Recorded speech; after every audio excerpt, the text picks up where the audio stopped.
9 దశాబ్దాల క్రితమే 1927 డిసెంబర్ 25న మహారాష్ట్రలో భారత రాజ్యాంగపిత డాక్టర్ బాబాసాహెబ్ అంబేద్కర్ గారు ఈ దేశంలో ఈ మనుధర్మ శాస్త్రం అనేటువంటిది వివక్షతలను పెంచి పోషిస్తుంది. ఈ దేశంలో మొత్తం కూడా కులోన్మాదం మతోన్మాదం పెరిగిపోతుంది.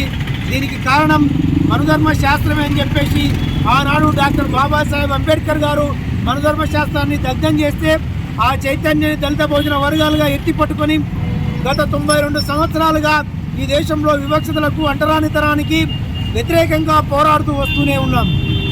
ప్రధానంగా ఆనాడు గోల్వార్కర్ నుండి నేడున్నటువంటి మోహన్ భగవత్ వరకు, ఆనాడున్నటువంటి శ్యామ్ ప్రసాద్ ముఖర్జీ నుండి నేడున్నటువంటి మోడీ వరకు మొత్తం కూడా మతోన్మాదాన్ని పెంచి పోషిస్తూ వస్తూ ఉన్నారు. ఒక అసంబద్ధమైనటువంటి అశాస్త్రీయమైనటువంటి వివక్షలను పెంచి పోషిస్తున్నటువంటి మనుధర్మ శాస్త్రాన్ని ఈ యొక్క బీజేపీ ఆర్ఎస్ఎస్ సంఘ్ పరివార శక్తులు పెంచి పోషిస్తూ ఉన్నాయి. మేమంటా ఉన్నాం, ఈరోజు మా బాబాసాహెబ్ అంబేద్కర్ రాసినటువంటి రాజ్యాంగ ధర్మం కంటే ఈ దేశంలో మనుధర్మం అనేది గొప్పది కాదు. ఈ దేశంలో అంతిమమైనటువంటిది అత్యున్నతమైనటువంటిది ఏదైనా ఉంది అంటే అది రాజ్యాంగ ధర్మం అని చెప్పేసి ఈ దేశ ప్రజలకు చాలా స్పష్టంగా చెప్తా ఉన్నాం. ఆ వైపుగానే భారత రాజ్యాంగాన్ని కాపాడుకోవడానికి ఆనాడు రాజ్యాంగం కల్పించినటువంటి హక్కులు, స్వేచ్ఛ, స్వాతంత్రాలను అనుభవిస్తూ నేడు ఈ దేశంలో ఉన్నటువంటి దళిత భోజన వర్గాలు రోజు రోజుకు అభివృద్ధి చెందుతూ ముందుకు పోతా ఉన్నాయి. కానీ ఈ బీజేపీ ప్రభుత్వం మరింత వివక్షతలను పెంచి పోషిస్తూ సనాతన ధర్మం పేరుతో మనుధర్మ శాస్త్రాన్ని ప్రజల ముందుకు తెస్తా ఉంది. దాన్ని అంతం చేయాలని చెప్పేసి, దాన్ని కూకడగలతో పీకేయాలని చెప్పేసి ఈరోజు దేశ ప్రజలకు, ప్రధానంగా మా ఎస్సీ ఎస్టీ బీసీ మైనార్టీలకు పిలుపునిస్తూ ఉన్నాం.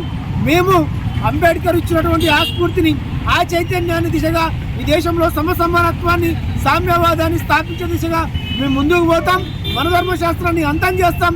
బీజేపీకి, ఆర్ఎస్ఎస్ కూడా ఒకటి హెచ్చరిక జారీ చేస్తాను. రాజ్యాంగాన్ని కాపాడండి. ఈ రాజ్యాంగంలో హక్కులను, స్వేచ్ఛ, స్వాతంత్రాలను కింది స్థాయి ప్రజలకు అందే విధంగా ఈ పాలనా విధానాలు ఉండాలి. కానీ అశాస్త్రీయమైనటువంటి ఈ యొక్క వర్ణధర్మ వ్యవస్థను అమలు చేస్తామంటే ఈరోజు చదువుకున్నటువంటి విద్యావంతులంగా మేము అంగీకరించడానికి సిద్ధంగా లేవని చెప్పేసి చాలా స్పష్టంగా హెచ్చరిస్తూ ఈరోజు తెలంగాణ విద్యావంతుల వేదిక, ఏఐపిఎస్ మరియు ప్రజా సంఘాలుగా ఈ యొక్క మనుధర్మ శాస్త్రాన్ని డిసెంబర్ 25న అంబేద్కర్ విగ్రహం ముందు దగ్ధం చేయడం జరిగింది. కాబట్టి ఆ వైపుగా రాజ్యాంగాన్ని కాపాడుకునే దిశగా మా యొక్క చైతన్యము, మా యొక్క పోరాటాలు ఉంటాయని చాలా స్పష్టం చేస్తా ఉన్నాం. 1927 డిసెంబర్ 25న డాక్టర్ బాబాసాహెబ్ అంబేద్కర్ గారు మహారాష్ట్ర మహడ్ నగరంలో మరి ప్రజల సమక్షంలో ఈ మనుధర్మ శాస్త్రాన్ని తగలబెట్టడం జరిగింది.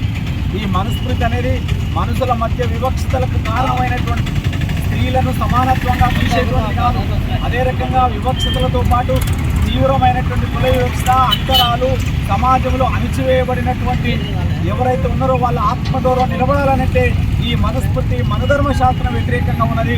దీన్ని తగలబెట్టడం తప్ప ఇంకొకటి మార్గం కాదు. కాబట్టి మనుస్మృతి నశించాలనే ఉద్దేశంతో అంబేద్కర్ గారు ఈరోజు మరి తగలబెట్టడం జరిగింది. అదే రకంగా ఇప్పటికి కూడా భారతదేశంలో కుల వ్యవస్థ చాలా తీవ్రమైనటువంటి పరిస్థితిలో ఉన్నది. మరి భారతదేశంలో ఉన్నటువంటి ప్రభుత్వం, బీజేపీ సర్కార్ అధికారాలకు వచ్చిన తర్వాత మనుస్మృతిని, మనుధర్మ శాస్త్రం ఆధారంగానే ఈరోజు రాజ్యాన్ని పరిపాలిస్తామని అంటూ ఉన్నారు. భారత రాజ్యాంగాన్ని నిర్వీర్యం చేసేటువంటి కుట్రలు ప్రయత్నం చేస్తూ ఉన్నారు.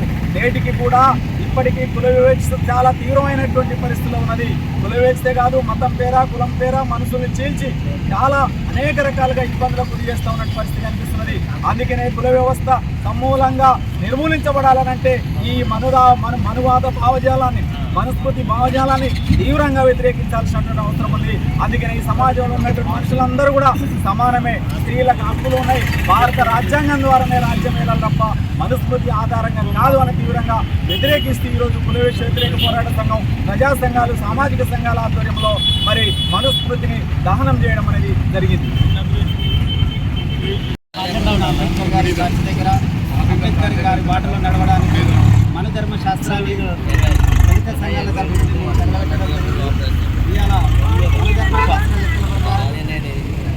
దళిత బౌద్ధుల్ని అణిచివేస్తూ, మహిళల్ని అవమానిస్తూ, బట్టలు తీసి వస్త్రాలుగా మార్చి అవమానించి ఊరేగించిన సందర్భాలు కూడా కనబడతా ఉన్నాయి. భారత ప్రభుత్వం మనుధర్మ శాస్త్రాన్ని రాజ్యాంగంగా తీసుకురావాలని చూస్తున్నటువంటి విషయాన్ని గమనించాము. దానికి వ్యతిరేకంగా ఎంతవరకైనా పోరాడడానికి సిద్ధంగా ఉన్నామని తెలియజేస్తున్నాను. జై భీమ్.